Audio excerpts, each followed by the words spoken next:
என்ன தான் பண்ணாலும் ஒட்டுறது தானே ஒட்டும் அப்படின்னு. எதுக்கோ சொன்ன ஒரு விஷயம் அது எல்லாத்துக்கும் அப்ளை ஆயிடுச்சு. என்னதான் நான் அதுக்காக பணம் பணம் பணம்னு சொல்லி அலைய சொல்லல. 8 மணி நேரத்தை சரியாக பயன்படுத்திக்க சொல்கிறேன். உங்களுக்கு வேலைக்குன்னு உருவாக்கப்பட்டது அந்த 8 hours.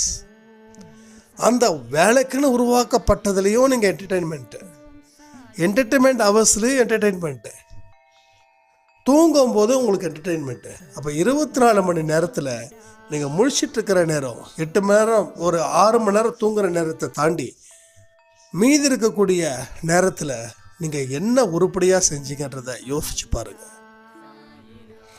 ஒன்றும் இல்லை, நேற்று 12 மணியில் இருந்து இன்னைக்கு 12 மணி வரைக்கும் சும்மா ஒரு ரஃப்பாக ஒரு பேப்பர் எடுங்க.